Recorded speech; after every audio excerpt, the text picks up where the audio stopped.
Nesta edição do Argumento, nós vamos conversar sobre duas propostas de emenda à Constituição que tramitam aqui no Senado Federal e que podem ser objeto de discussão, até mesmo de votação, nos próximos esforços concentrados. Quem conversa conosco é justamente o autor dessas matérias, o senador Jorge Viana.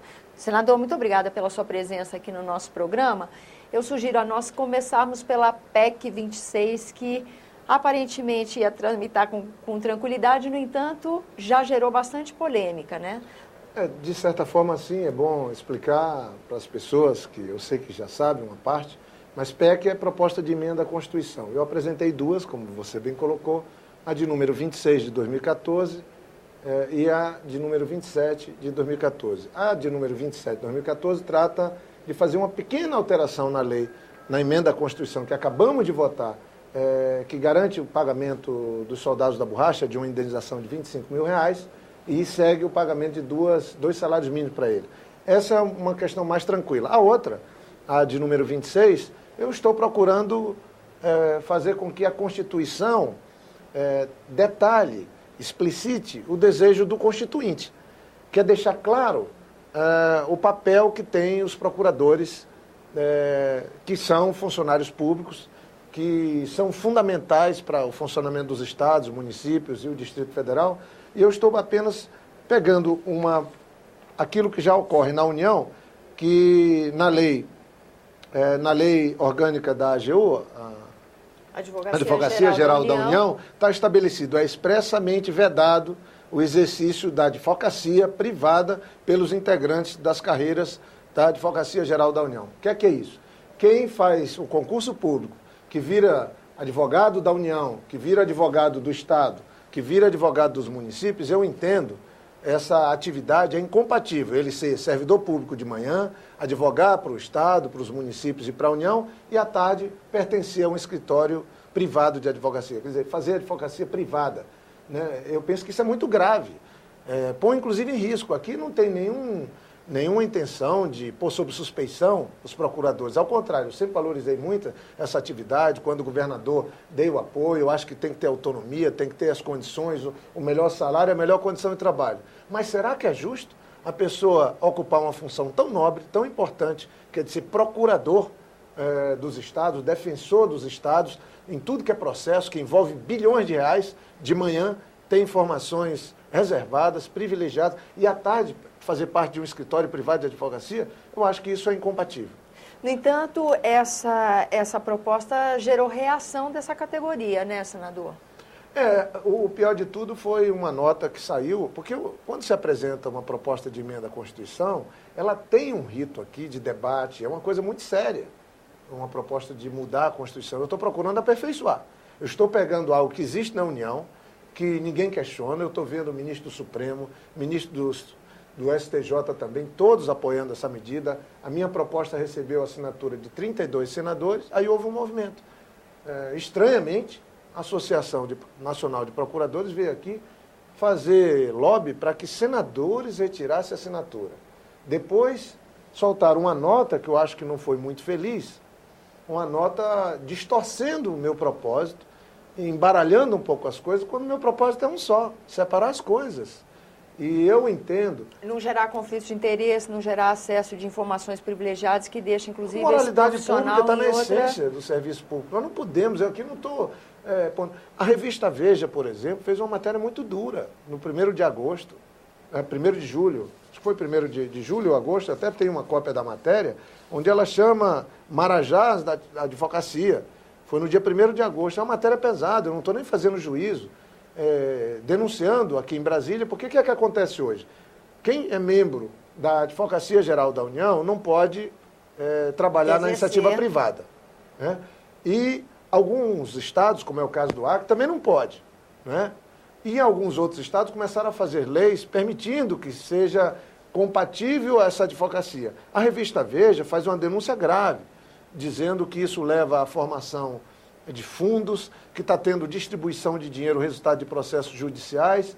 Eu penso que se nós não fizermos uma melhor explicitação na própria Constituição disso, nós podemos, inclusive, fazer com que haja uma ação contra essa atividade que é tão nobre de ser de ser procurador dos estados, de ser defensor dos estados, dessa carreira pública tão importante que eu vejo. Daqui a pouco vão estar envolvidos em denúncias, em questionamentos. Eu penso que separando bem as coisas, isso não vai ter problema. Preserva. Quem quer fazer concurso público, quem se estuda, tem um bom salário para ocupar o serviço público, vai ter oportunidade. Quem quer advogar, vai para a iniciativa privada. Eu acho que a OAB vai ter que se manifestar sobre isso. Nós temos que ver, será que os advogados também acham correto isso? Que alguém trabalhe defendendo o Estado, tendo todas as informações de manhã e à tarde, trabalhar no escritório?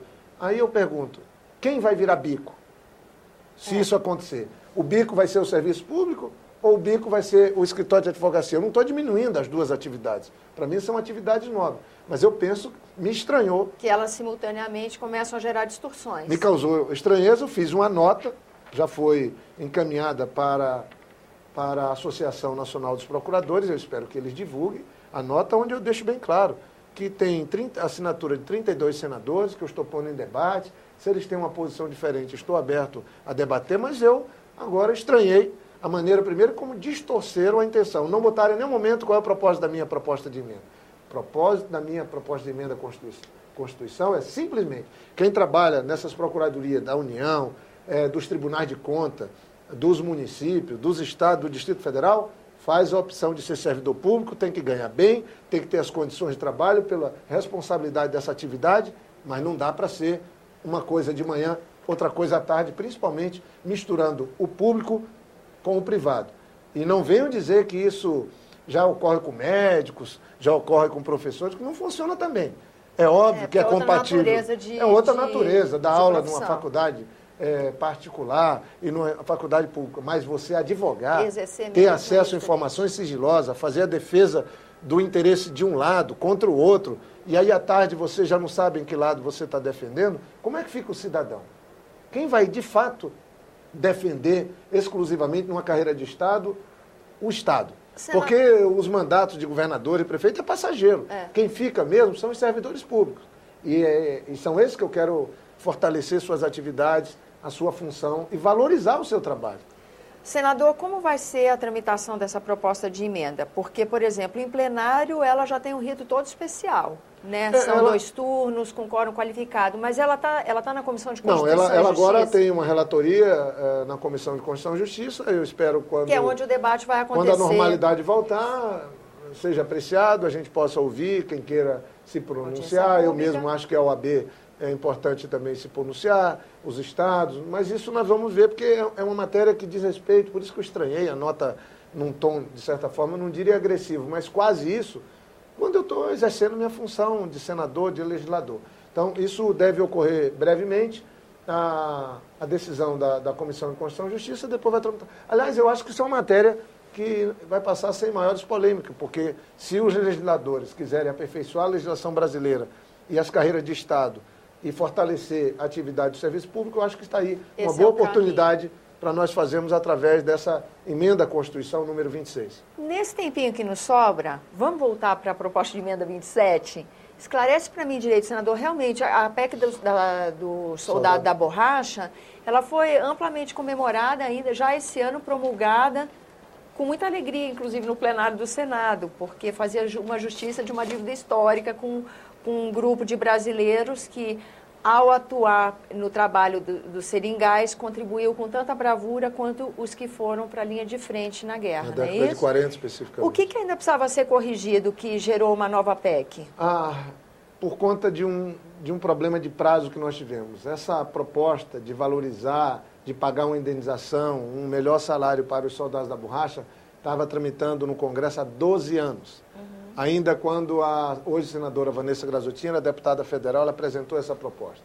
A deputada Perpétua depois fez um esforço muito grande, que ela é do Acre, e tem todo o mérito dessa luta junto com outras pessoas. Aqui no Senado, o senador Aníbal foi o relator, mas houve um acordo do governo da presidenta Dilma com a Câmara dos Deputados, o Arlindo Quinaglia foi o benfeitor desse acordo, mas lá tinha um acordo de pagar R$25 mil de indenização, a título de indenização para todos os soldados da borracha ou seus beneficiários.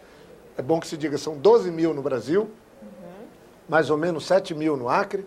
Pagar 25 mil para cada família dessa ou para o próprio beneficiário E lá, como essa emenda estava sendo votada depois de tantos anos, em 2013, ela demorou na Câmara. Entendi. E estava o artigo 3º dela dizia: o pagamento será feito no exercício posterior à promulgação da emenda à Constituição. E o que é que aconteceu? Houve um atraso, a emenda só foi votada esse ano, e aí será que é justo deixar para pagar o ano que vem?